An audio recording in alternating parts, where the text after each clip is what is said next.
Hi everyone, welcome back to my channel. This video is about grammatical gender. So grammatical gender is one of the most annoying things to deal with when you learn a new language. But in this video I'll try not to complain, as I usually do, and let's try to learn about how it works and maybe why it exists. So firstly, what is grammatical gender?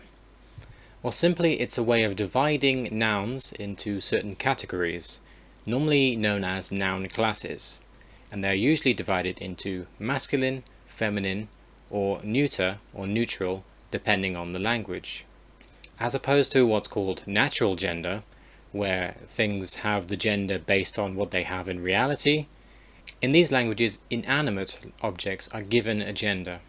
Looking at a map of Europe and Asia, we can see how they are spread geographically.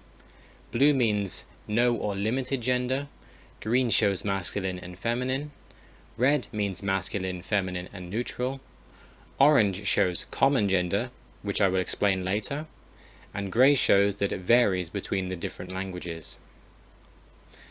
Let's look at some examples. Looking at the word book in different languages, in German it's neutral, in French, Spanish and Italian it's masculine, in Romanian it's feminine, in Polish and Russian it's also feminine, in Arabic it's masculine, and in Greek it's neutral. And for the word tree, in German, French, Spanish, Italian and Romanian it's masculine, in Polish and Russian it's neutral, in Arabic it's feminine, and in Greek it's neutral. It seems to vary a lot depending on the language. So what exactly does grammatical gender change in the language? So again, this depends on the language, but for example, if the language has articles, then these articles will change depending on the gender. For example, here you can see in German the word the and a will change depending on the gender.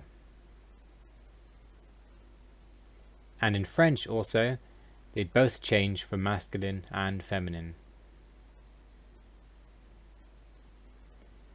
Same as in Spanish and Italian, you can see very similar changes.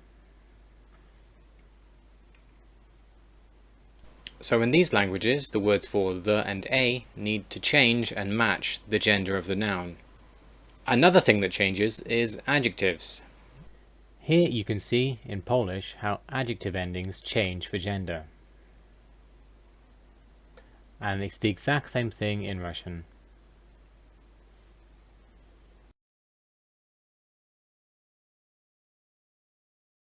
In some languages also, the plural of nouns will change depending on the gender. Here's a Greek example. First we have the hour and the hours. Then the world and the worlds. Then the plant and the plants. You can see how the endings of articles and nouns completely change. But in French, however, the plural will be exactly the same if masculine or feminine, so it really depends on the language. So the gender of nouns seems to vary a lot depending on the language. Is there any logic to this, or is it just random? Well, of course, this depends, as always. Of course, usually if something is feminine or masculine in real life, for example, men and women, then usually this will follow that same rule. So men will be masculine, women will be feminine. Of course, there is a very strange exception in German, where the word for girl will be neutral, but usually this is a rare exception. But where it comes to all the other things in the language, this will completely depend. Usually it depends on the spelling. So for example, out of the languages that I mentioned, Italian, Polish, Russian and Spanish have very consistent rules, and it's based on the endings of the nouns. Spanish and Italian, if a word ends in O, it's masculine, A then feminine, and E means either gender.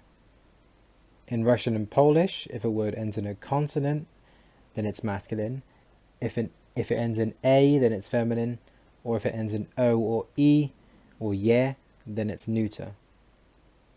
Of course, these rules can have exceptions, but generally the rules are quite consistent.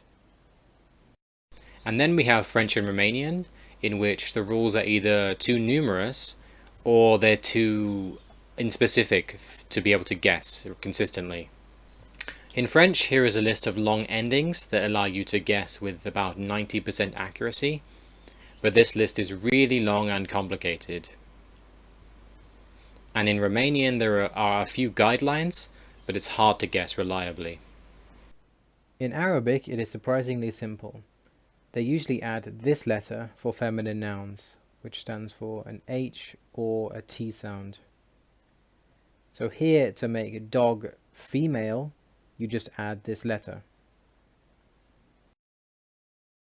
And then we have German and Greek, in which there are basically no rules at all that you can use to guess. I mean, there are a few rules, but they're too vague and too inconsistent to guess reliably. So in these languages, you will have to memorize most nouns.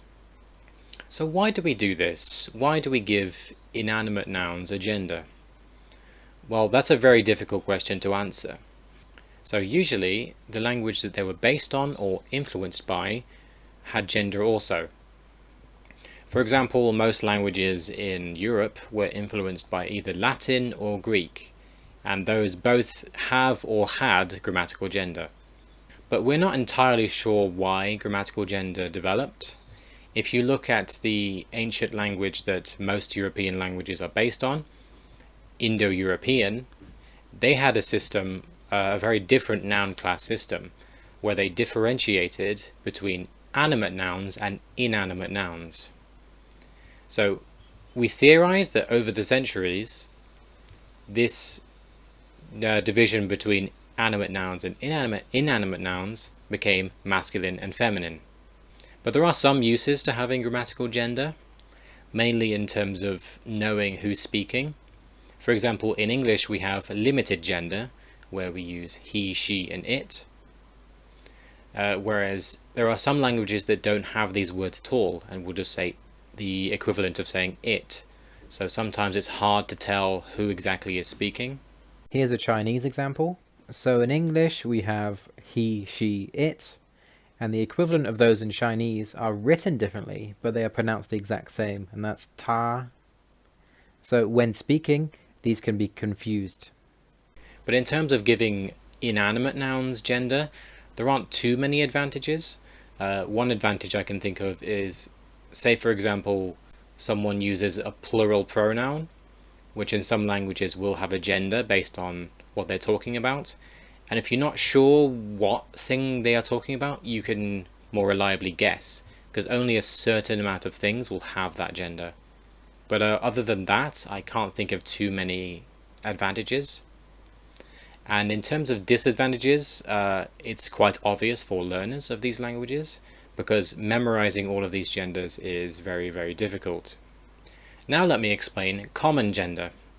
This is something that's happened to Swedish, Danish, and somewhat to Dutch. And it is where it has been simplified slightly, but in other ways it's more complicated. But what has happened is the words that were masculine and feminine have joined together into what's called common gender, and then they have the neuter gender. So they have two genders. So Swedish, for example, has two categories, common gender and neuter gender. And you can see how the words the and a will change depending on this gender. Unfortunately, there doesn't seem to be much logic around this, and you still have to memorize which is common gender and which is neutral gender. I'm not sure if this is an improvement or not. Unfortunately, with this system, it sort of loses its connection to reality, because I can kind of imagine how something could be feminine, but I can't imagine how something could be common gender. I don't really understand that. But I think this is a transitional stage in a way of getting rid of grammatical gender. Instead of, well, first of all you remove masculine and feminine, and then you eventually remove common gender. This is something that happened to Old English a long time ago.